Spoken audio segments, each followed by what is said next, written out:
কি, কিভাবে করতে হয় সে ব্যাপারে উনি আলোকপাত করেছেন। কিন্তু সুফিয়ায়ে কেরামের কিতাবের মধ্যে ফরজ ওয়াজিবের বিষয় আসে না। কিসের বিষয় আসে? কলব বাতেনের বিষয়। কিসের বিষয়? কলব বাতেনের বিষয়। তো উনি একটা গুরুত্বপূর্ণ মেসেজ দিয়েছেন আমাদেরকে। তো আমরা সবাই গিয়ে মাকাম ইব্রাহিমে নামাজ পড়ি। তো মাকাম ইব্রাহিম মানে কি? তো মাকাম ইব্রাহিম মানে ইব্রাহিম আলাইহিস সালামের স্টেশন, মানে যেখানে দাঁড়িয়ে উনি কাজ করেছেন সেটা। হুজুর দাতা গঞ্জে বখশ আলী হুজবেরি বলতেছেন, মানে রাইখো আল্লাহর বান্দারা, মাকাম ইব্রাহিম দুইটা। কয়টা? দুইটা। একটা হচ্ছে হযরত ইব্রাহিম আলাইহিস সালামের শরীর মুবারক, যেটার সাথে লেগেছে ওইটা মাকাম ইব্রাহিম, ওইটা মক্কা শরীফের মধ্যে। ওইটা কোথায়? মক্কা শরীফের মধ্যে। আরেকটা মাকাম ইব্রাহিম হচ্ছে খুল্লাতে ইব্রাহিম, মানে যেই কারণে আল্লাহর নবী ইব্রাহিম আলাইহিস সালামকে নিজের বন্ধুত্বের মাকাম দান করেছেন। এটা হচ্ছে মাকামে খুল্লাতে ইব্রাহিম, মানে ইব্রাহিম আলাইহিস সালামের বন্ধুত্বের মাকাম। আরেকটা হচ্ছে মাকামে জিসমে ইব্রাহিম, যেটা হচ্ছে ইব্রাহিম আলাইহিস সালামের শারীরিক অবস্থানের মাকাম। তো শারীরিক অবস্থান মক্কা শরীফে, বন্ধুত্বের অবস্থান আল্লাহ পাক জানে আল্লাহ ইব্রাহিমের বন্ধুত্বের মাকামকে কোথায় স্থাপিত করেছেন। তো হযরতে দাতা গঞ্জ বখশ বলতেছেন, হাজী সাহেবান শুধু মক্কা শরীফে দাঁড়িয়ে ইব্রাহিম আলাইহিস সালামের জিসিমের হক আদায় করলে হবে না। মক্কা শরীফে দাঁড়ানোর সাথে সাথে আমাকে এটাও বুঝতে হবে আল্লাহ কোন কারণে ইব্রাহিমকে মাকামে খুল্লাত দান করেছেন। মানে ইহরাম, কাপড় খুলে ইহরাম পরে ফেললাম, এটাও হজ। কিন্তু কাপড় খোলার সাথে আরো অনেক কিছু খোলা জড়িত। কি কি খোলা? চোখের কাপড় খুলতে হয়, চোখকেও ইহরাম পরাইতে হয়। মুখের কাপড়ও খুলতে হয়, মুখকেও ইহরাম পরাইতে হয়। কলব বাতিনকে ইহরাম পরাইতে হয়। তো ইহরাম শারীরিক সৌন্দর্য, কাপড় চোপড় খুলে সাদা কাপড়ে আল্লাহর দরবারে দাঁড়ানো অর্থ হচ্ছে মাওলা তোমার সামনে তোমার সাথে ওয়াদাবদ্ধ হলাম, পঞ্চ ইন্দ্রিয়ের মাধ্যমে যত গুনাহ আমি করেছি সমস্ত গুনাহকে তরক করে সাদা কাপড়ে ভিতরে বাহিরে, ভিতরে সাদা কাপড়, বাহিরের যেটা সেটা ইহরাম, সাদা কাপড় ভিতরের যেটা এটা তাকওয়া। এটা কি? তাকওয়া। দুই কাপড় একসাথে হলে হাজি হাজি হয়। হযরতে শাকিক বলখী রাদিয়াল্লাহু তাআলা আনহু হজে যাবেন, নিয়ত করেছেন। শাকিক বলখী রাদিয়াল্লাহু তাআলা আনহু উনিও আজকেরও না, 500-600 বছর আগের না, উনিও 3 থেকে 600 হিজরির মাঝখানের লোক হযরতে শাকিক বলখী রাদিয়াল্লাহু তাআলা আনহু। আপনি যদি বলেন প্রথম যুগের যারা আল্লাহর ওলি, হযরত হাতেম আল আসাম রাদিয়াল্লাহু তাআলা আনহু, শাকিক বলখী, হযরতে শিবলি, ওনারা একেবারে প্রথম যুগের আল্লাহর ওলি। হজ করবেন, নিয়ত করেছেন, সব রেডি, সবাই স্থানীয়ভাবে জানে শাকিক বলখী হজে যাবে। অনেক মানুষ হজে যাবে। ওমা হজের দিন সকালবেলা বলতেছে আমি হজে যাব না।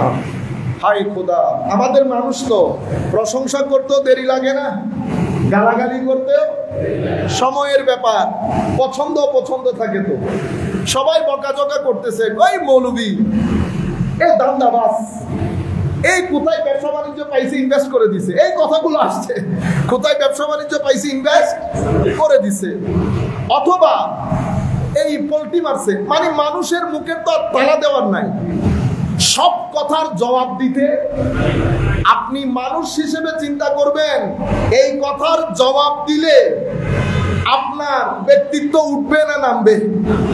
বুঝতে পেরেছেন? সকল কথার জবাব দিতে নাই। হ্যাঁ, যেই কথা এলমি হবে সেই কথার জবাব দিবে। কারণ ইমাম গাজালি রহমতুল্লাহ আলাইহি বলছেন, যখন মানুষ হিংসাত্মক হয়ে কথা বলবে তখন আপনার আমার দায়িত্ব হচ্ছে অ্যাভয়েড করা, ইগনোর করা। তো আমি কথাগুলা অনেক গালাগালি হয়েছে, শাকিক বলখী আল্লাহর বলি, এগুলা তো সবরের পাহাড়। আপনি যদি সবরে মুহাম্মাদি, আমার নবী নবী সাল্লাল্লাহু আলাইহি ওয়াসাল্লামের দর্দ বুঝতে চান, আপনি আমাকে দেখে বুঝতে পারবেন না, কোন আলেমকে দেখে বুঝতে পারবেন না। আমার নবীর ধৈর্য বুঝতে হলে আল্লাহর ওলিদের দিকে তাকাইতে হয়। ধৈর্য কাকে বলে? খাজা মঈনুদ্দিনকে না দেখলে, হুজুর গৌসুল আজমকে না দেখলে, হযরতে মুজাদ্দিদ আল-ফিসানিকে না দেখলে, শাহজালাল ইয়ামানিকে না দেখলে, হুজুর গৌসে মাইজ ভান্ডারীকে না দেখলে, সৈয়দ আহমদ শাসিরি কোঠিকে না দেখলে আপনি ধৈর্য বুঝতে পারবেন না। আমাকে দেখে যদি ধৈর্য বুঝতে চান তাহলে তো দিনও যাবে, দুনিয়াও যাবে, আখিরাতও যাবে। বুঝতে পেরেছেন? সম্মানিত উপস্থিতি, হজে যান নাই সবাই চলে গেছেন, আমার মতো সবাই হজে চলে গেছেন। আল্লাহর ওলি হজের পরে সেখানে একজন আল্লাহর ওলি ছিলেন। স্বপ্নের মধ্যে উনি দেখতেছেন ফেরেশতা এসে ওনাকে বলতেছে যে এই বছরের যত লোক হজ করেছে আল্লাহ রাব্বুল আলামিন শাকিক বলখির ওসিলায় প্রত্যেকের হজকে আল্লাহ কবুল করেছে। সকালবেলা উঠে আল্লাহ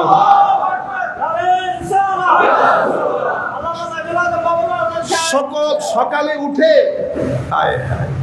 আল্লাহর ওলি খুঁজতেছে শকিক বলখিকে, কোন না বলে বুধই চুপে চুপে এসেছে। এদিক সেদিক খুঁজে, তখন তার লাখ মানুষ হজে যেত না, এই বাড়ির লোক এই বাড়ির লোককে চিনত। তখন উনি মোটামুটি কনফার্ম হয়ে গেছেন শকিক বলখি হজে আসেন নাই। এলাকার মধ্যে ফিরে এসে উনি শকিক বলখির দরজায় গেলেন, হুজুর আমি কিন্তু স্বপ্নে দেখেছি ওলি ওলি চিনে, ওলি আহলে মারিফত যারা, মওলাই করিম যাদেরকে মাকাম দান করেছেন, যারা আল্লাহ রাব্বুল আলামিনের সুহবতের ইশারায় দিন অতিবাহিত করে, ওনারা একজন আরেকজনকে বুঝতে পারে, একজন আরেকজনকে হায় হায় কথা হলে, চোকাচুকি হলে এই চুকো ভিজে যায়, ওই চোখও ভিজে যায়, কিন্তু কোনো কথা নাই। হুজুর ঘটনা যেটা ঘটার ঘটেছে, আমিও গতকাল আমিও হজের মধ্যে স্বপ্ন দেখেছি, হুজুর আপনার হজের ওসিলাই নাকি আমাদের সকলের হজ কবুল করেছেন আল্লাহ। কিন্তু আমি কনফার্ম আপনি হজে যান নাই শারীরিকভাবে। হুজুর ঘটনা কি আমাকে বলেন, রুহে হজ বোঝার জন্য আপনাদেরকে বলতেছে এই কথা। অতঃপর বলতেছে বেটা আমি হজে যাইতাম, টাকা পয়সা ছিল, আমি হজের আগের দিন দেখলাম এক মহিলা, একটা জায়গার মধ্যে এক মহিলা মৃত জানোয়ারের মাংস কেটে বাসায় নিয়ে যাচ্ছে। আমিও পিছনে পিছনে যেতে লাগলাম, গিয়ে দেখলাম মহিলা, আমি ঘরের দরজা নক করলাম, মহিলা ঘরের দরজা খুললেন, জিজ্ঞেস করলাম মা আপনি মৃত জানোয়ারের মাংস কেটে নিয়ে আসলেন, ঘটনা কি? হুজুর এক সপ্তাহ হয়ে গেছে আমার ঘরে খাদ্য নাই। হুজুর আমি চিন্তা করলাম ছেলেদেরকে তো বাঁচাইতে হবে, সেই কারণে আমার আল্লাহ একটা অপশন দিয়েছেন যে হারাম করেও জিন্দেগি বাঁচানো যায় আছে, সেই জন্য আমার ছেলেদেরকে বাঁচানোর জন্য আমি মৃত জানোয়ারের মাংস নিয়ে এসেছি। বেটা আমি এটা যখন দেখলাম আমি বললাম হজ শকিক বলখি বেঁচে থাকলে জীবনে অনেকবার করতে পারবে, আল্লাহ আমাকে আসল হজের জায়গা করে দিয়েছেন, আমি হজের টাকা ওই পরিবারকে দিয়ে দিলাম। হজে যান নাই, আল্লাহর বান্দাদের কাজ করেছেন, আল্লাহর বান্দাদের খেদমত করেছেন, আর আল্লাহর ওলিকে আল্লাহ স্বপ্নে দেখাচ্ছেন যে হাজী সাহেবানদেরকে বলে দাও এই বছর সকলের হজ আল্লাহ কবুল করে নিয়েছেন। কিসের কারণে? আমার শকিকের কারণে। হায় হায়, এটা আপনারা ফিল করেন। আবার আল্লাহ যখন আমার বলেন আমার শকিক, আমার শকিক, অনেক বড় কথা না? সব কথা আসলে কানে শুনলে বোঝা যায় না, বুঝতে হয়। আমি ইউথদেরকে বিশেষ করে বলবো, এখন সম্মানিত ভাইরা, আমি যদি এখন আপনাদেরকে জিজ্ঞেস করি জীবনের অপোজিট শব্দ কি, আমার ম্যাক্সিমাম ছেলেপুলে বলবে জীবনের অপোজিট শব্দ মৃত্যু, ঠিক না? ম্যাক্সিমাম লোক 99.99% বলবে লাইফের অপোজিট শব্দ হচ্ছে ডেথ, ঠিক না? কিন্তু ঘটনা সেরকম না। জীবনের অপোজিট শব্দ মৃত্যু না, জন্মের অপোজিট শব্দ মৃত্যু। জীবনের কোনো অপোজিট শব্দ নাই। যদিও আমরা বলি জীবন মরণ, কিন্তু জীবনের আসলে অপোজিট কোনো শব্দ নাই। কেন? কারণ জীবনের কোনো শেষ নাই। যে জীবনের শেষ নাই সেটার আর যাই হোক অপোজিট শব্দ থাকবে না। আমার আল্লাহ বানিয়েছেন, এখানে এসেছি, আরেকটা জায়গায় যাব, অতঃপর আরেকটা জায়গায় যাব। জান্নাত হলেও খুলুদ ফিল জান্নাত, জাহান্নাম হলেও খুলুদ ফিন নার। আল্লাহ আমাদের সবাইকে বাঁচায় জাহান্নামের আগুন থেকে। জীবনের অপোজিট কোনো শব্দ নাই। জন্মের অপোজিট শব্দ মৃত্যু। জন্ম কি জিনিস? জন্ম হচ্ছে জীবনে ঢোকার রাস্তা, জীবনে ঢোকার রাস্তা। মৃত্যু কি জিনিস? মৃত্যু হচ্ছে জীবন থেকে বের হওয়ার গেট। তাইলে জন্ম একটা গেট, মৃত্যু একটা গেট, মাঝখানের একটা জীবন। জন্মের গেট দিয়ে জীবনে ঢুকি, মৃত্যুর গেট দিয়ে জীবন থেকে বের হই। জন্ম আমার শুরু না, মৃত্যু আমার শেষ না। এটা তো এক গেট দিয়ে ঢুকছি, এটা তো মাত্র ডাইনিং রুম, এখনো ড্রয়িং রুম আছে, বেডরুম আছে, কত রুম। বুঝতে পেরেছেন? শুরুও না, শেষও না। আমি ইতোপূর্বেও ছিলাম, কখনো আরওয়ার মধ্যে, কখনো মায়ের পেটে, জন্মের মাধ্যমে পৃথিবীতে, মৃত্যুর মাধ্যমে মাটির পেটে। অতঃপর আসল দিন আসবে, অতঃপর আসল দিন আসবে। এই মাঝখানের জীবনটার জন্য আমার আল্লাহ আমাদেরকে কিছু ইবাদত রিয়াজত দান করেছেন। নামাজ দান করেছেন, রোজা দান করেছেন, হজ দান করেছেন, যাকাতও দান করেছেন। পৃথিবীতে আমরা ছাড়ো নামাজ পড়ার লোকও আছে অন্য ধর্মের মধ্যে, তাদের নিজেদের মতো করে।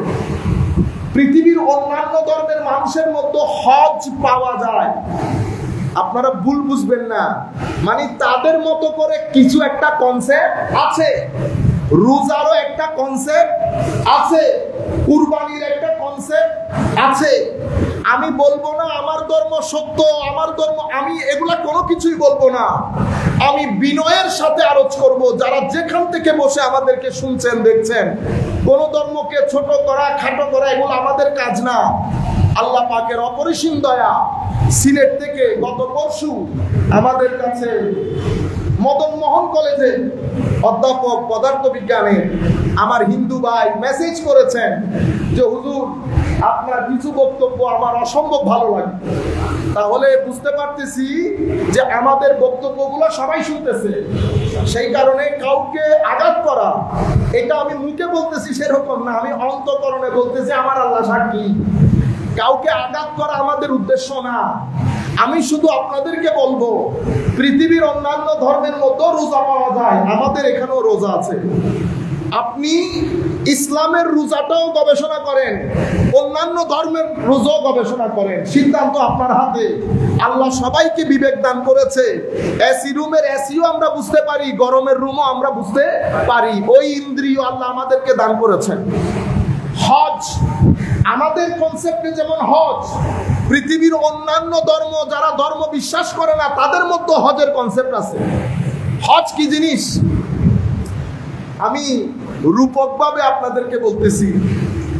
রাষ্ট্র যখন বড় হয়ে গেছে, রাষ্ট্র বড় হয়ে যায়, রাষ্ট্রের মধ্যে প্রেসিডেন্ট থাকে, প্রেসিডেন্টের প্রেসিডেন্ট হাউস থাকে, প্রেসিডেন্টের প্রতি আপনার যে আনুগত্য সেটার জন্য ভোটিং থাকে, এমনি মারেন, ঠিক না? এবং প্রেসিডেন্টের সাথে আপনার আনুগত্যের প্রকাশ লাগে। তো আমার আল্লাহর মুলক, আমার আল্লাহ বলছেন আল্লাহু মুলকুস সামাওয়াতি ওয়াল আরদ, বিশ্ব ব্রহ্মাণ্ড এটা আল্লাহর রাজত্বে, আল্লাহর রাজত্বে। তো আল্লাহর রাজত্বের মধ্যেও আল্লাহর একটা হেডকোয়ার্টার আছে, আল্লাহর একটা হেডকোয়ার্টার আছে। হেডকোয়ার্টার কোথায়? উম্মুল কুরাতে। উম্মুল কুরা মানে পুরা বিশ্ব ব্রহ্মাণ্ডের পৃথিবীর মার্কাজকে বলে উম্মুল কুরা। মাকে মা কেন বলে? তো মাকে মা বলে কারণ মা আমার কেন্দ্র, মা আমার শিকড়, মা আমার ঠিকানা। সেই কারণে আরবির মধ্যে মাকে উম্মুন বলে। কি বলে? উম্মুন। তো এখানে বলা হচ্ছে উম্মুল কুরা। উম্মুল কুরা মানে আজ আমরা অনুবাদ করার সময় করি আদি জনপদ, আসলে হচ্ছে পুরা পৃথিবীর যে জনপদ, যেই শুকনো জায়গা সেটা জন্মগ্রহণ করেছে। সেই শুকনো জায়গার মধ্যে প্রথম যেই জায়গাটা পানি থেকে শুকিয়ে জমিনের রূপ ধারণ করেছে সেটা উম্মুল কুরা, মক্কায়ে মুআজ্জামা। সেই কারণে পুরা পৃথিবীর মা ধরা হয় কাকে? ওই মক্কায়ে Muazzama, centre of the world, পৃথিবীর সেন্টার। তো আমার আল্লাহ সেখানে একটা ঘর বানিয়েছে।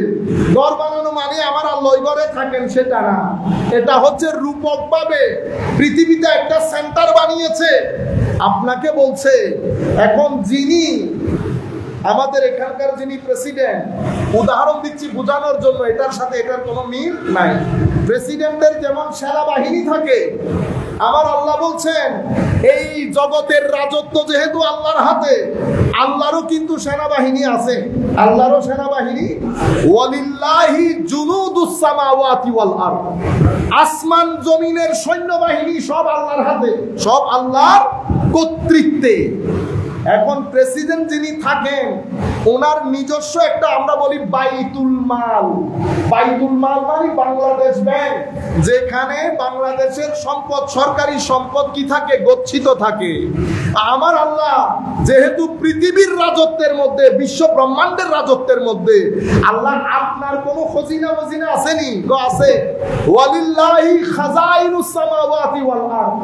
তুমি জমিনের খজিনার কথা বলতেছো, আসমান জমিনের খজিনা সব আমার আল্লাহর কর্তৃত্বে।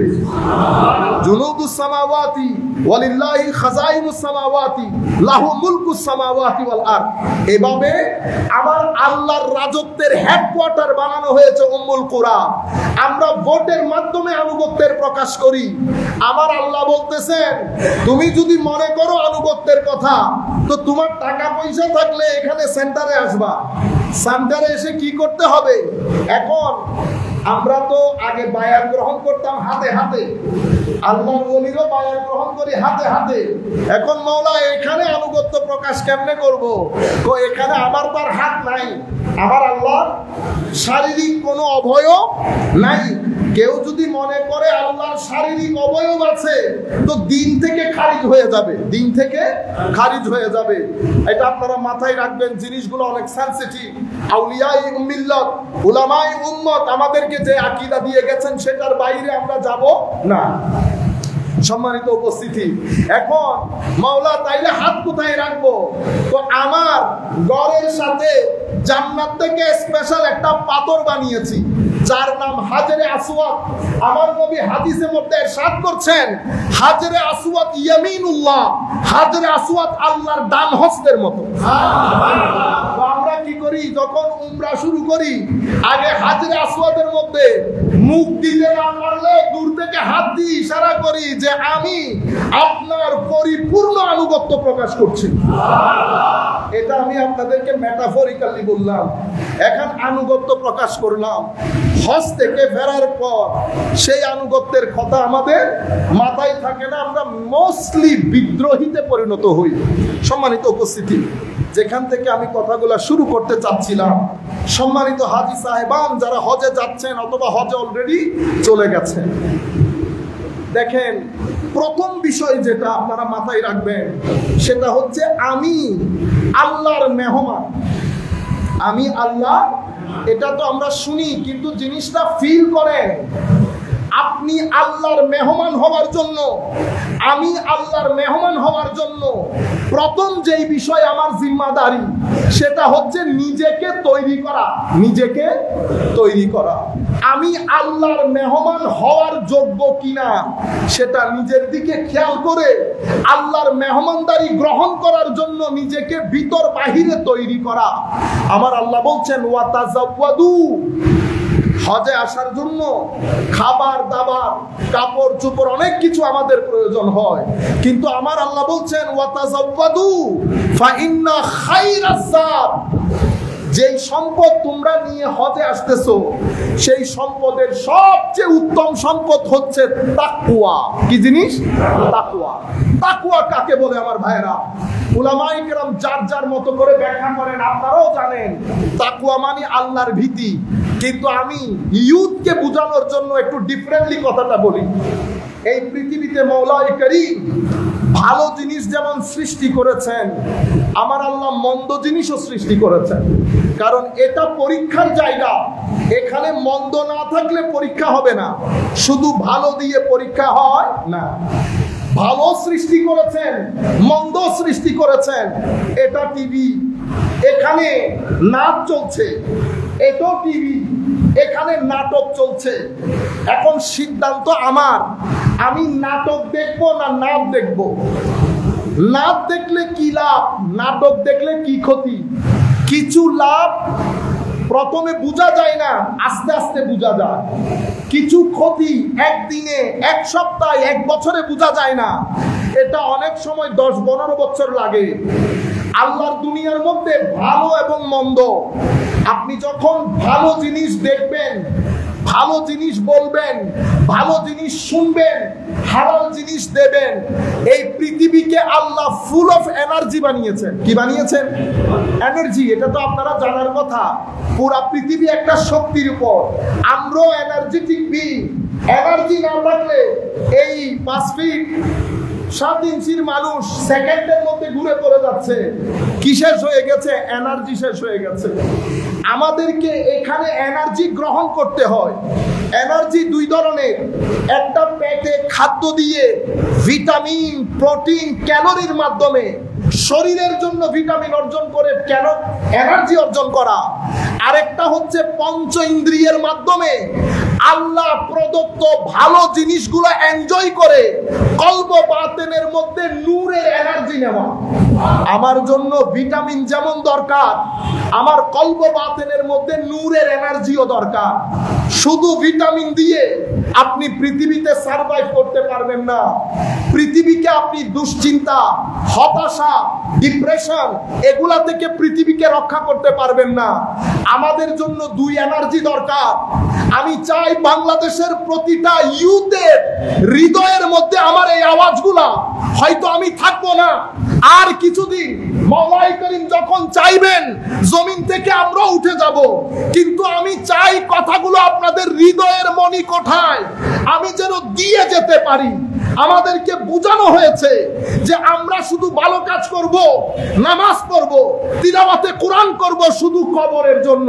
মনে রাখবেন, কবর তো আল্লাহ রাসূলের হাতে। আল্লাহ চাইলে পার, আল্লাহ যদি না চান আটকে যাব। মনে রাখবেন, কবর অনেক দূরে। আমরা আগে জীবন নিয়ে কথা বলি।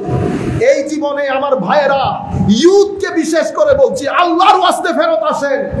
কারণ আপনি চোখ দিয়ে পুরা দিন নেগেটিভ এনার্জি, আপনি যখন নেগেটিভ জিনিস দেখবেন, পজিটিভ এবং নেগেটিভ, নেগেটিভ জিনিস দেখবেন, নেগেটিভ জিনিস বলবেন, নেগেটিভ জিনিস শুনবেন, নেগেটিভ জিনিস দিবেন, নেগেটিভ সঙ্গের মধ্যে থাকবেন।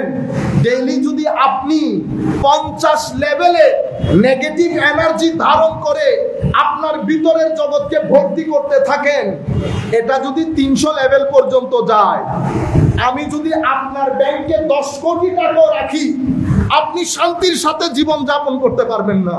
আপনি মানুষের সাথে সম্পর্ক রাখতে পারবেন না, ডিপ্রেসড হয়ে যাবেন, হতাশ হয়ে যাবেন, মানুষ ভালো লাগবে না, মা বাবা ভালো লাগবে না, ঘরে আত্মীয় স্বজন আসলে ভালো লাগবে না, কথায় কথায় পরিবারের সাথে, ভাইদের সাথে, ভাইয়ের আওলাদদের সাথে, মার সাথে, স্ত্রীর সাথে আপনার ঝগড়া লেগেই থাকবে।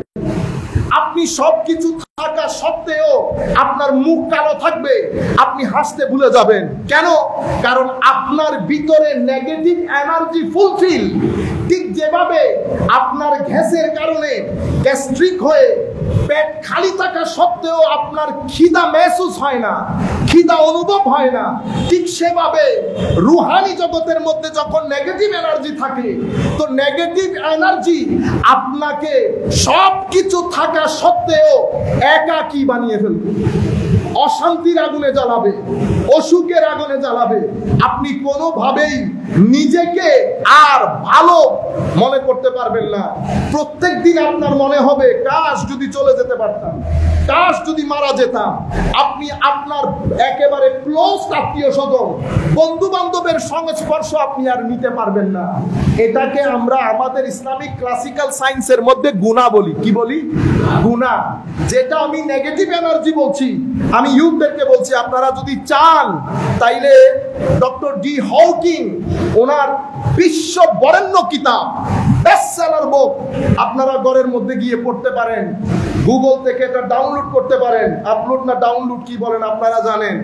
পাওয়ার versus force, power versus force, সাইকোলজির উপর লেখা অসম্ভব গুরুত্বপূর্ণ কিতাব, বেস্টসেলার বুক। এখানে উনি পুরো বিষয়গুলো, বর্তমান বিশ্বের ডিপ্রেশন কোন জায়গা থেকে শুরু, কেন ডিপ্রেশন, উনি উনার মতো আলোচনা করেছেন। আমরা আপনাদেরকে আমাদের ভাষায় বলছি। আপনি যখন এই কথাগুলো বললাম, আপনি যখন নিজেকে তৈরি করবেন, প্রথম তৈরি তওবা দিয়ে। কি দিয়ে? তওবা। আল্লাহ আপনার দরবারে তওবা করছি, নেগেটিভ এনার্জি ভিতর থেকে সরানোর জন্য তওবার কোনো বিকল্প নাই। আপনি যখন তওবা করবেন, তওবার মাধ্যমে আমার আল্লাহর রেজামন্দি নসিব হয়, আমার নবীর ফুয়ুজাত নসিব হয়। আপনি যাচ্ছেন যাচ্ছেন যাচ্ছেন, মা দেখে আছে ছেলেকে, কাশ যদি ফেরত আসিস, কাশ যদি ফেরত আসিস। ছেলে যেতে আছে, মার চোখের পানি, মার চোখে পানি। ছেলে যখন আবার ফেরত আসে, মার যেমন খুশির কোনো অন্ত থাকে না, ঠিক সেভাবে আল্লাহর বান্দা যখন আমার নবীর দেখানো পথ থেকে সরে যায়, আমার আল্লাহ বারবার ডাকতে থাকেন, বান্দা ফেরত আয়, জীবন শেষ হওয়ার দেব। আমি তখন পরকালে তোর কোনো অ্যাপোলজি শুনবো না।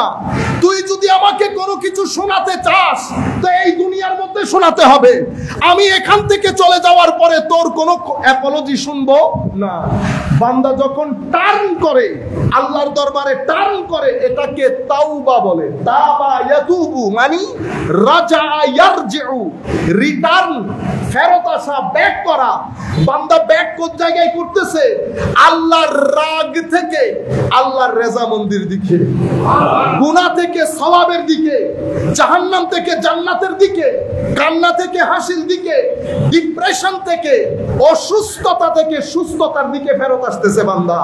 হায় হায়, এটা আপনারা মনের কান দিয়ে শুনবেন। বান্দা ফেরত আসার দের, আমার আল্লাহ দেখেন বান্দার প্রতি দয়া। শয়তান আবার আমার বান্দাকে না গুমরা করে ফেলে। সে আসতে দেরি হচ্ছে, সে আসতে দেরি হচ্ছে, তাকে আর আসতে দেয় নাই, সে শুধু টার্ন করেছে। আমার আল্লাহ এখান থেকে দৌড় দিয়ে বান্দার কাছে গেছে। আমার আল্লাহ এখান থেকে, এখন আল্লাহ তো আর দৌড় দেবেন না, দৌড় দেওয়ার জন্য তো শরীরের দরকার। দৌড় মানে কি? দৌড় মানে আমার আল্লাহ ফেরেশতা পাঠিয়ে আল্লাহর রহমতের চাদরের মধ্যে আবৃত করে ফেলে, যেন শয়তান তাকে আর ধোঁকা দিতে না পারে। সেই কারণে বান্দা ফেরত আসলে বান্দাকে বলে তায়েব, তায়েব মানে ফেরত আসছে। আর আল্লাহ যেহেতু দ্রুত যান, তো আল্লাহকে বলা হচ্ছে তাওয়াব। বান্দা তায়েব, আল্লাহ তাওয়াব। বান্দা আসে হেঁটে, আল্লাহ যান দৌড়াইয়া। বুঝতে পেরেছেন আপনারা? সেই পরিমাণ মায়া মহব্বত আমার আল্লাহ আমাদেরকে করে। কিন্তু আজীব বিষয়, দুঃখ দুর্দশার মধ্যে আমরা এর কথা এরে, ওর কথা এরে, এর কথা এরে। ঘরের মা বোনদেরকে দেখেন, মাঝে মধ্যে আমার ইচ্ছে করে দূরে কোথাও চলে যায়, গীবত ছাড়া আরেকজনের কথা বাঁধে। আমাদেরকে দেখলে বোঝা যায় না যে আমরা ইন্তেকাল করব, মালাকুল মউত আসবেন, ছোটখাটো একটা কিয়ামত আমার ঘরের মধ্যে বারপা হবে। আমার জীবনে কবরের বিকাল নামে একটা জিনিস আছে, আখিরাত পড়ে আছে। 50-60 বছরের জীবন অতিক্রম করার পরে আল্লাহ পাক জানে কত হাজার বছরের জিন্দেগি। কিন্তু আমাদের জীবন দেখেন, কিছু লোক, কিছু লালসা, কিছু দুনিয়াদারি, গালি আমাদের আজীব জীবনের মধ্যে আমাদেরকে ফেলে দিয়েছে। আমার নবী নারাজ হয়েছেন, আল্লাহ নারাজ হয়েছেন। মাওলা যদি নারাজ না হতেন, আমাদের জিন্দেগির মধ্যে এত অস্থিরতা নেমে আসতো না। আল্লাহ পাকের শুকরিয়া, আমার নবী মদিনার জমিনের মধ্যে আরাম করছেন। নবী পাক যদি মদিনায় মুনাফারার মধ্যে না থাকতেন, আল্লাহ এই ধরতিকে উলট পালট করে দিত। সেই পরিমাণ জুলম আমরা শুরু করেছি, সেই পরিমাণ অরাজকতা আমরা করি, মিথ্যা আমরা বলি, জুলুম আমরা করি, হজকেও আমরা তামাশা করেছি। সম্মানিত হাজী সাহেবান, যারা শুনবেন, যারা শুনছেন, বিনয়ের সাথে আলোচ করব, যতদিন আমরা মক্কায়ে মুআজ্জামা মদিনায়ে মুনাওয়ারার মধ্যে থাকব, আমরা মোবাইল ব্যবহার করব না। আমরা জরুরি কোনো মেসেজ দেওয়া বাদে লাইভ বন্ধ করবেন। আপনার হজটাকে এই ফিতনার ডিভাইস দিয়ে নষ্ট করবেন না। আমি বিনয়ের সাথে, আমি জানি অসংখ্য মানুষ আপনারা শুনবেন, আপনারা এই ডিভাইসটাকে খতম করবেন। পুরা হজের মৌসুমে আমার আল্লাহর সঙ্গকে ফিল করবেন, এনজয় করবেন। মনে রাখবেন, আপনি মনে করছেন আপনি যার ঘরে মেহমানদাহি হয়ে গেছেন উনি আপনার সম্পর্কে জানেন না, জানেন না। সুতরাং এহতেরাম, সম্মান, কথা কম বলা, বললে আস্তে আস্তে বলা, বেশি হাসি তামাশা না করা, খাওয়া দাওয়ার জন্য ফিতনা ফাসাদ, জোরে চিল্লানি না দেওয়া।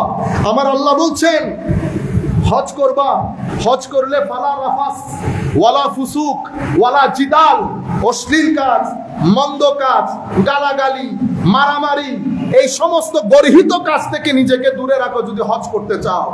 আমিও হাজী সাহেবানদের বলবো, নিজেকে তৈরি করেন। মক্কা শরীফের চতুর্পার্শ্বে যখন ঘুরবেন তার আগে তো এহরাম করবো, ঠিক না? সাদা কাপড় যখন জড়াবেন তখন আল্লাহর দরবারে বিনয়ের সাথে তওবা করেন, আল্লাহ কাপড় যেমন খুলে ফেললাম, মাওলা তুমি নারাজ হও এমন প্রত্যেক কাজ থেকে আমাকে দূরে রাখার তৌফিক দান করো মাওলা, আমি যেন সেই সমস্ত কাজে আর ফেরত না যাই। আপনি যখন এহরাম করবেন তো জাহেরি ভাবে এহরাম হবে, বাতিনি ভাবে এহরাম হবে। একটা জাহেরি এহরাম আর একটা বাতিনি এহরাম। এরপরে আল্লাহর দরবারে তওবা করেন। এরপরে আমরা যখন তোয়াফ করব, আমার ভাইয়েরা তোয়াফের মধ্যে আরবি দোয়া পড়তে পড়তে পড়তে পড়তে জিহ্বা শুকাই ফেলে। আমরাও পড়ি, সমানে সবাই পড়তে থাকে। দোয়া পড়বেন, দোয়াতে সওয়াব আছে, কোনো সন্দেহ নাই। কিন্তু আপনি 7 তোয়াফ কখন করে ফেলছেন বুঝতেও তো পারেন নাই। আপনি যখন ওই জায়গায় দাঁড়াবেন, আপনি আল্লাহর দরবারে শুকরিয়া আদায় করেন। আল্লাহ তোর দরবারে শুকরিয়ার কোনো শেষ নাই।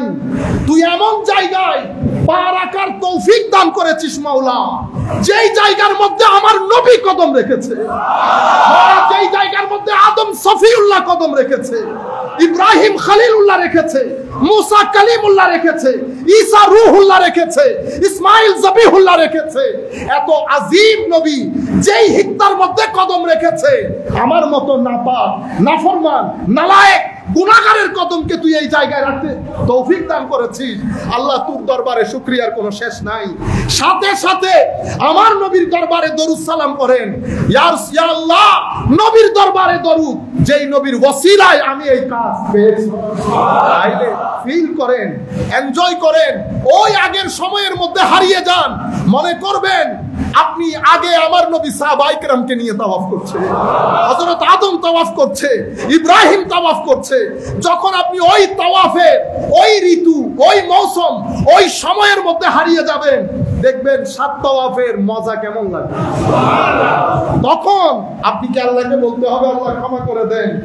ও যে আল্লাহ রহমতের সাথে মহব্বত করে আপনাকে কাবার মধ্যে নিয়ে এসেছে, আপনি আমার ঘরের মেহমান, আপনি চাইলেও খাওয়া দেব, না চাইলেও।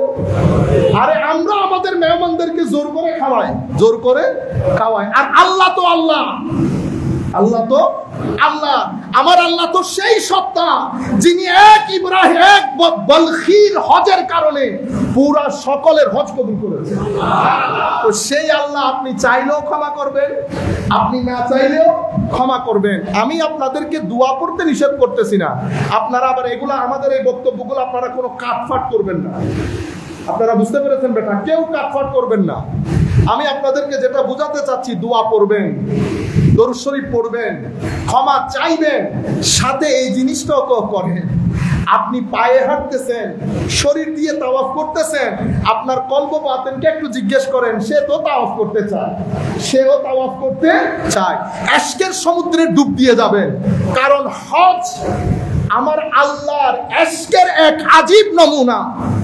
কোথায় আদম আলাইহিস সালাম নেমেছেন, আদম হাওয়ার মধ্যে পরিচয় হয়েছে, দেখা হয়েছে, পৃথিবী আবাদ হচ্ছে। আদম হাওয়ার ওই মহব্বত আমার আল্লাহর এত ভালো লেগেছে, আজকে আমরা আরাফার মধ্যে কোনো কিন্তু ইবাদত না, বসে থাকতেছি। কিন্তু আপনি শুধু বসে থাকলে হবে, আপনি ওই জায়গার মধ্যে গুম হয়ে যান। আদম, হাওয়া, ইব্রাহিম খলিলুল্লাহ, আমার নবী সাহাবায়ে কেরামদেরকে নিয়ে বসে আছেন, ওইটা মাথার মধ্যে আনেন, দেখবেন উকুফে আরাফার টেস্ট অনেক ধরনের হবে। মুজদালিফাও সেরকম। মিনার মধ্যে যখন যাব, ইব্রাহিম খলিলুল্লাহ, ইসমাইল জবিহুল্লাহ, আল্লাহর ইশকের এক আজীব নমুনা, যেটা হযরত ইব্রাহিম দেখিয়েছেন, নিজের ছেলেকে কুরবানি করে দিচ্ছেন, নিজের ছেলেকে কুরবানি করে দিচ্ছেন। এই বিষয়গুলা আমরা যখন নিজেদের ভিতরে আনবো, তখন হজ আরেক ধরনের হবে। তখন হজকে বলা হয় রুহানি তরবিয়তের এক আজীব জিনিস। সম্মানিত উপস্থিতি, অতঃপর আমরা কুরবানি করছি। কিসের কুরবানি? আমার অহংকারের কুরবানি, আমার হিংসার কুরবানি, বিদ্বেষের কুরবানি। কুরবানির মাধ্যমে গরুর রক্ত যখন যায়, আমার আল্লাহ বলছেন, বান্দা আমার গরুরও দরকার নাই, গোশতেরও দরকার নাই, রক্তেরও দরকার নাই। তো মওলা হুকুম দিলেন যে আমি তো গোশত তো তোমরা করবা, ওয়ালাকিন ইয়ানালুহু আত-তাকওয়া, আমার কাছে যেটা পৌঁছে সেটা তাকওয়া। আমি আপনাদেরকে বলতে চাচ্ছি, নেগেটিভ এনার্জি, পজিটিভ এনার্জি, ভালো জিনিসের সাথে নিজেকে কানেক্ট করেন। চোখ বুঝতে পারবে আপনি কার সাথে কানেক্টেড, কান বুঝতে পারবে কার সাথে কানেক্টেড, জবান বুঝতে পারবে কার সাথে কানেক্টেড। আপনি যখন ভালো জিনিসের সাথে কানেক্টেড হবেন, এই ভালো জিনিস আপনার ভিতরে যেই এনার্জি, যেই নূর দান করবে, সেটাকে তাকওয়া বলে। সেটাকে কি বলে? তাকওয়া। এই তাকওয়া, এই নূর, এই এনার্জি আপনার ভিতরে একটা হায়া দান করে। হায়াটা এমন, আপনি ইচ্ছে করলেও খারাপ কাজ করতে পারবেন না। আপনি একটা গুনার কাজ করেছেন, আপনি আর যাই নামাজে দাঁড়াইতে পারবেন না, খালি ঘুরতেছে, কিরে ভাই নামাজ পড়বেন না? হুজুর সকালবেলা এমন একটা কাজ করলাম, আমার আল্লাহ কি মনে করেছেন, আল্লাহ আমার ভয় করতেছে, হায়া করতেছে, আমার আল্লাহ নিকন আবার মুখ ফিরিয়ে নেয়।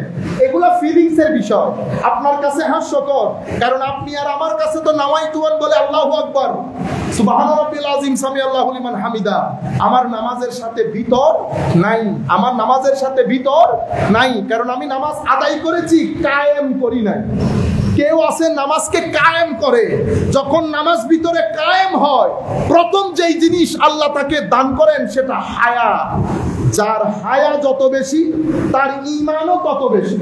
আমি ইউথদেরকে বলবো, তাহলে আপনারা যদি পজিটিভ এনার্জি আর্ন করতে না পারেন, আমি এখন বলে যাচ্ছি, আজকে 31 তারিখ, আপনি বাসায় গিয়ে তারিখ সহ আমার নাম সহ লিখে রাখবেন।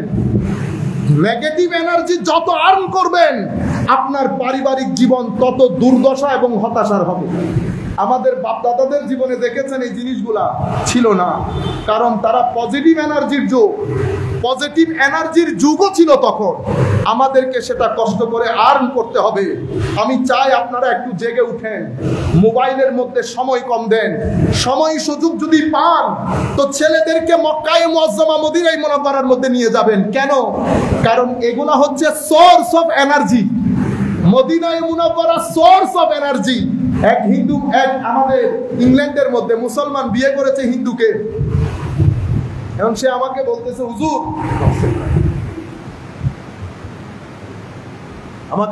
হুজুর, উনি তো কলমা পড়েছিলেন, কিন্তু হুজুর উনি আমাকে বিয়ে করার জন্য শুধু এর নামটাও আসতে কলমা পড়েছেন, নামাজ দোয়া পড়ে না, রোজা রাখেন। আমি তো দুঃখে পড়ে গেছি, কি করা যায়? আলম উমরাতে নিয়ে যান। তো হুজুর, ও তো বিশ্বাস করে না। আল্লাহ বিশ্বাস করতে হবে না। আগুনের সামনে দাঁড়িয়ে আপনি যদি বলেন আগুন জ্বালাই না, তো হাত দিয়ে দেখেন না জ্বালাই। হ্যাঁ, আগুন কি মানুষ ফারাক করবে যে এটা আমার পছন্দ করে এটারে জ্বালাবো না, এটা অপছন্দ করে এটারে জ্বালাবো না? আগুনের খাসিয়ত হচ্ছে জ্বালাবে, হাত দিয়ে দেখেন। আমি বলতেছি আপনি যান বেটা, কোন রকম নিয়ে যান। তো গেছে, অনেক লম্বা কথা, আসছে। ভদ্র মহিলা আমাকে ফোন দিয়ে বলতেছে, হুজুর কি শিখাই দিলেন? সে তো এখন তাহাজ্জুদ পড়া শুরু করছে। আমি পরে একদিন দেখলাম জুমার নামাজে আসতাম, ইশারা করে বলছি যে দাঁড়াইও। তো দাঁড়াইছে, আমি তাকে বাসায় নিয়ে গেলাম, জিজ্ঞেস করলাম, বেটা কেমন গেল? ও বলতেছে, হুজুর আমি তো আসলে আমি কালমা পড়েছি, বাট আমি ইসলাম বা এই সমস্ত বিষয় I was not interested at all. আমি এগুলোর ব্যাপারে এত কোনো ইন্টারেস্ট ফিল করি না। কিন্তু আজীব বিষয় হচ্ছে, আমি যখন হাউস অফ আল্লাহ, তার ভাষায় আল্লাহর ঘর বাইতুল্লাহ দেখেছি, আমি আপনাকে ভাষায় বুঝাতে পারবো না আমার ভিতরে কোন তুলপার শুরু হয়েছে। এটা তো আজীব এক্সপেরিয়েন্স, আমি ঠিক বুঝাতে পারছি না। সামান্য একটা ঘর, তার ভাষায় কালো চাদরে আবৃত, এটার ভিতরে কি এমন আছে দেখার সাথে সাথে আমি নজর ফিরাতে পারতেছিলাম না। আমি বুঝতেছি আমার ভিতরে তোলপাড় চলতেছে। এখানে এক ধরনের অভিজ্ঞতা। এরপরে আমি যখন মদিনা শরীফ যাই, হোলি সিটি অফ মদিনাতে, আমি যখন সবুজ গম্বুজ দেখি, ইতপূর্ব আমি সবুজ গম্বুজ দেখেছি, কিন্তু আমি আপনাকে বলতে পারবো না। আমি শুধু দেখতেছি অজর দ্বারাই আমার চোখ দিয়ে পানি পড়তেছে। আমি যখন নবীর গ্রে, ওরা বলতেছে গ্রে মানে মাজারে পাক দিয়ে যখন আমি হেঁটে যাচ্ছি, আমার মনে হচ্ছে আমার ভিতর থেকে কলব বাতেন বের হয়ে আসতেছে। হুজুর আমাকে একটু বলেন ঘটনা কি? আমি বলি, বেটা টেস্কো চিনো? টেস্কো মানে আমাদের শপিং মল। আল্লাহ, টেস্কোর মধ্যে গেলে একটা ফিল হয়, সেই ফিলিংটা আপনি এয়ারপোর্টের মধ্যে পাবেন না। এয়ারপোর্টের ফিলিং একটা, স্টেশনের ফিলিং একটা, আর বাজারের ফিলিং একটা, মসজিদের ফিলিং আর একটা। মসজিদের মধ্যে আপনি ঢুকবেন, যত বড় গুনাহগারী হন, মসজিদের মধ্যে আপনার কথা ছোট হয়ে আসবে। আপনাকে কেউ কিন্তু বলে নাই এটা মসজিদের তাসির। লাইব্রেরির তাসির আরেক রকম, বাজারের তাসির আরেক রকম। তুমি যেখানে গেছো, এটা আমার আল্লাহ সোর্স অফ লাইট বানিয়েছেন, সোর্স অফ এনার্জি বানিয়েছেন। আমরা গরিবরা নেগেটিভ এনার্জি নিয়ে যখন যাব, যাতে দেখার সাথে সাথে আমাদের নেগেটিভ এনার্জিগুলো বের হয়ে, রিলিজ হয়ে পজিটিভ এনার্জি যেন ভরে যায়, সেই কারণে আমার আল্লাহ বাইতুল্লাহ থেকে শুরু করে রওজায়ে পাককে কদ জাকুম মিনাল্লাহি নূর বলে নূরের এনার্জির টাওয়ার বানিয়ে দিয়েছে। বিশ্বাস করতে হবে না, শুধু যাবেন, দেখবেন সিনার ভিতরে আল্লাহর মারিফতের জোয়ার তৈরি হয়ে যাবে। এটা আমার নবীর বিশেষ খুসুসিয়ত। তখন বলল, হুজুর এরপর থেকে আমার মনে হয়েছে যে আমি বোধহয় এতদিন ভুল পথে ছিলাম। কিন্তু উনি বলতেছেন, কিন্তু মুসলমানরা সেটা মানতে নারাজ। মুসলমানরা সেই এনার্জিগুলোর প্রতি ইন্টারেস্টেডও না, নামাজও পড়ে না, কোরআনও পড়ে না। তো উনি বলতেছেন, হুজুর আমি হুজুর রেখেছি কোরআন শরীফ শিখার জন্য, আমি আবারও যেতে চাই। আমি আপনাদেরকে বলছি, যেই সমস্ত মা বাবা সামর্থ্য আছে, ছেলে প্রপার লাইনে আসতেছে না, আপনি তাদেরকে বাইতুল্লাহ শরীফ জিয়ারত করান, মদিনা শরীফ জিয়ারত করান, বিভিন্ন মাজারে পাকে নিয়ে যান। এনার্জির কোনো মৃত্যু নাই। এনার্জি মারা যায় না, এনার্জির কোনো মৃত্যু নাই। আমরা যে জিন্দা বলছি, এনার্জির জিন্দা। আর আল্লাহর ওলি যদি হয় তো শারীরিক ভাবেও জিন্দা থাকে। আপনি বলবেন, হুজুর এটা কোন ধরনের কথা? ও ভাই, কদুর বিচি লাগাইছি না? কদুর বিচি কোথায় লাগাইছি? মাটি থেকে 1.5 ফিট গভীরে, 1 ফিট গভীরে, আধা ফিট গভীরে। মাটির নিচের বিচি তো মরে যাওয়ার কথা, মরছে কেন? মরে নাই, সূর্যের আলোর কারণে। সূর্য কোথায়? তো লক্ষ লক্ষ মাইল দূরে। তো লক্ষ লক্ষ মাইল দূরের সূর্যের আলো পৃথিবীর জমিনের আধা ফিট নিচে একটা কদুর বিচিকে যদি জিন্দা রাখতে পারে, তো আমার আল্লাহ, আমার নবীর মাধ্যমে আনিত কোরআন যারা বুকে ধারণ করেছে, তারা জমিনের আধা ফিট নিচে শরীর জিন্দা থাকতে পারে না? আপনারা বুঝতে পেরেছেন? কারণ সূর্যের মালিকও আল্লাহ, সূর্যের স্রষ্টা আল্লাহ, মালিক রাসূলুল্লাহ। এটা সেই সূর্য, যেই সূর্য আমার নবীর ইশারায় আবার এসেছে পৃথিবীতে। আমার নবীর ইশারায় আবার এসেছে। সুতরাং হাজী সাহেবানদেরকে বলবো, আপনারা খাদ্যদ্রব্য নিয়ে, খাওয়া দাওয়া নিয়ে বেশি কথা বলা, বন্ধু বান্ধব যাবে, কারোর সাথে কথা বলার দরকার নাই। পুরা হজের সফরকে আপনি ধৈর্যের, তাকওয়ার, তাওয়াক্কুল, আল্লাহর উপর ভরসা, এই কয়েকটা জিনিসের উপর মনে করবেন। এই পুরো হজের সফর থেকে আপনি এই 3টা জিনিস নিয়ে আসবেন। হজের পরে যদি আপনার জিন্দেগি, আপনার মুখ, চোখ, কান এগুলো আগের মতো আবার নেগেটিভ এনার্জির ওই আদলের মধ্যে থেকে যায়, তাহলে আমাদের হজ হবে না। আমরা 1 মিনিটের মধ্যে শেষ করে দেই। সম্মানিত মুসল্লিয়ানে কেরাম, পৃথিবীর মধ্যে আমাদের যেই হজ, আপনি দেখছেন সাদা কাপড়ে পৃথিবীর যেই কোনো প্রান্ত থেকে যেই কোনো মানুষ দেখবে, তার ভিতরে কেমন একটা জ্বলানি শুরু হবে। পৃথিবীর মধ্যে অনেক ধর্ম, আমাদের হিন্দু ধর্মের ভাইরাও তারাও হজে যান। 2 সমুদ্রের মাঝখানে সঙ্গম স্থলে গিয়ে ওনারা গোসল করেন। আমাদের যেই সমস্ত ভাইয়েরা ধর্মে বিশ্বাস করে না, ওনারা কার্ল মার্কসের কবর জিয়ারতে যান। কার্ল মার্কসের গ্রেভ কবর, এটা ওখানে যাওয়া, ওইটা দেখা, ওইটা ভিজিট করা, এটা তাদের হজ। তারা অস্বীকার করতে পারবে না, যাই সেখানে। অথবা যেতে না পারলেও ভিতরে একটা তুমুল তুফান তৈরি হয়, কাশ যদি যেতে পারতাম, কাশ যদি যেতে পারতাম। আমাদের খ্রিস্টান ধর্মের, ইহুদি ধর্মের ভাইয়েরাও নির্দিষ্ট তাদের নবী হোক, নেতা হোক, প্রত্যেকে যার যার নবী নেতার মাজার জিয়ারত করা, এটা তাদের হজের কনসেপ্ট। আল্লাহ রাব্বুল আলামিন আমাদের হজের কনসেপ্টকে নিরালা করেছেন। সবাইকে আল্লাহ এক কাতারে দাঁড় করিয়ে দিয়েছেন। পৃথিবীর কোনো মানুষের বুঝার কোনো তৌফিক নাই, মাথায় চুলও নাই। তো যতই সুন্দর মানুষ হন, চুল যখন কেটে ফেলে সবাই কিন্তু বনিয়াদ, ঠিক না? সবাইকে এক কাতারে দাঁড় করিয়ে দিয়েছে শুধুমাত্র আমাদেরকে কিছু মেসেজ নিয়ে আসার জন্য। আমরা এখানে দীর্ঘায়িত না করি, গরম অনেক পড়তেছে, আমাদের বক্তব্য শুরু করতেছিলাম মাত্র, কিন্তু জুমার মধ্যে সময় সংক্ষিপ্ত থাকে। দূর দূরান্ত থেকে ছেলেরাও আসছে, কুমিল্লার লোক দেখতেছি বেশি। আল্লাহ রাব্বুল আলামিন সবার হামে ও নাসের হোক। মওলাই করিম আমাদেরকে কবুল করুন। আমরা চাচ্ছিলাম এই জুমাটা আমরা আমাদের মসজিদে পড়ি, কিন্তু আমাদের মুরব্বী উনি আমার অত্যন্ত শ্রদ্ধা, ওনার কথা না করতে বড় কষ্ট হয়। আবার ওনারা মনত আরেকান লোকের জন্য মহব্বতের কারণে, কির কারণে মহব্বত, ওনারা মাথার থানা আরেকান আইনি, হ্যাঁ ইয়ে নোয়াই ভান এলে দাঁড়া কেউ পরোয়ানো করি, এলে দাঁড়া কেউ পরোয়ানো করি। আর সাসা তো সাসা এলে আর বহুত দোয়া করছেন আল্লাহ যেন ব্যানিয়াজ বানায়, এবং আরা প্রত্যেক করেছেন আল্লাহ মহব্বতের বন্ধন অমৃত আবদ্ধ করে। ওনারা একজন আরেকজনের টাকা করিবেন। মসজিদ ইয়ান শান্তির জায়গা, যেন শান্তির জায়গা তাহে অনতে ভালো লাগিলে আইবেন, আর তো যদি ভালো না লাগাই নয়সুম কিল্লা হয়ে বইতারনি। এটা যারা ইয়াংস্টার্স, ইউথ আছে, আমরা যদি মসজিদের মধ্যে ঠেলাঠেলি উচ্চ আওয়াজে কথা বলি, তো তারা ফ্রাস্ট্রেটেড হয়ে যাবে। শেষ আরামের জায়গা মসজিদের মধ্যে আসতে পারবে। আর আমাদের যে সমস্ত ভাইয়েরা আমিন জোরে বলা, আসতে বলে, হাত তোলা নামা, এগুলারে আসল ধর্ম মনে করেন, তাদেরকেও বলবো বাইরে আপনারটা আপনি তুলেন।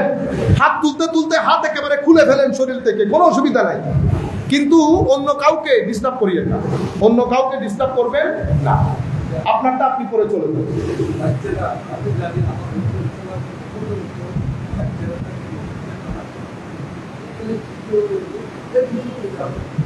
অশুক্রিয়া, এটা আমাদের জাতীয় এবং আন্তর্জাতিক দোষ। সেটা কি ইংল্যান্ডের মধ্যে সেই আমার চাচা এখন যে কথাটা বলতেছে, ইংল্যান্ডের মধ্যে আমাদের মসজিদে কিছু পাকিস্তানি ভাইয়েরা আছে না, হ্যাঁ बच्चों को पीछे लेके जाओ, बच्चे पीछे पीछे, ये पीछे हो, बच्चे पीछे, आप कौन है? तो बच्चों को मस्जिद में लेके आता है, बच्चों को मस्जिद में, तो बच्चों को मस्जिद में लेके नहीं, सिनेमाओं में लेके जाना। ओ यार अल्लाह का खौफ करो। বাচ্চাদেরকে মসজিদে নিয়ে আসবেন, বাচ্চাদেরকে ঘরের মধ্যে মসজিদের আদব শিখাবেন। মসজিদের মধ্যে আওয়াজ বেশি, ছোট বাচ্চা না, বাচ্চাদেরকে মসজিদে আনলে এখন থেকে যদি তরবিয়তটা না পায়, তো ভবিষ্যতে মসজিদে আসতে চাইবে না। আর হচ্ছে মসজিদে আসার কারণে শারীরিক লাভও আছে, মানসিক লাভও আছে। শারীরিক মানসিক দুইটা লাভ আছে, এবং এখানে আখলাক, তরবিয়ত, রুহানিয়ত এগুলাই মসজিদের মধ্যে পাওয়া যায়। এটা মসজিদের মধ্যে সেট করা থাকে। মসজিদ আল্লাহর খাস জায়গা হওয়ার কারণে মসজিদের মধ্যে যদি এসেও ঘুরে যান, আপনার ভিতরে আগুন জ্বলবে। সুতরাং আপনারা মসজিদের মধ্যে প্রথম যে কয়েকটা জিনিস, উঁচু আওয়াজে কথা বলবেন না, সবাই একসাথে কথা বলবেন না। অনেক জিনিস, আমার সব জিনিস আপনার পছন্দ হবে এমন কোনো কথা আছে না। আপনার পছন্দ হইতে পারে, অপছন্দ হইতে পারে। পছন্দ হলে আলহামদুলিল্লাহ, অপছন্দ হলে তাওয়াক্কালতু আলাল্লাহ, ধৈর্য ধারণ করবেন। এবং মসজিদের মধ্যে কোনো ভালো পরামর্শ থাকলে সেটা সুন্দর করে মসজিদকে জানাবেন। খতিব সাহেব আছেন, মসজিদের পরিচালনা পর্ষদ আছেন, অথবা যেভাবে যেভাবে জানানো দরকার। আমি বিনয়ের সাথে অনুরোধ করছি, বিশেষ করে আমার ইউথের কিসের কারণে? তারা ফ্রাস্ট্রেটেড হয়ে যায়। ইংল্যান্ডের মধ্যেও সেম, আমেরিকার মধ্যেও সেম। কারণ আমাদের লোকেরা যাইতো, আমরা কমিটি নিয়ে মারামারি, মসজিদের বিভিন্ন ইস্যু নিয়ে মারামারি, পরে ইউথ আর মসজিদে আসতে চায় না। তো আমরা যখন ইউথের কোনো প্রোগ্রাম করি, মসজিদে করলে আসে না। তারা প্রথমে কি বলে জানেন? উস্তাদ, নো মসজিদ। তো কোথায়? হলে। তো মসজিদে আসলে অসুবিধা কি? কোনো the people fight with each other. আপনারা বুঝতে পারছেন? এই কাজ যেন আমরা না করি। আল্লাহ রাব্বুল আলামিন আমাদের হামি ও নাসির হোক। মাওলাই করিম আমাদেরকে কবুল করুক।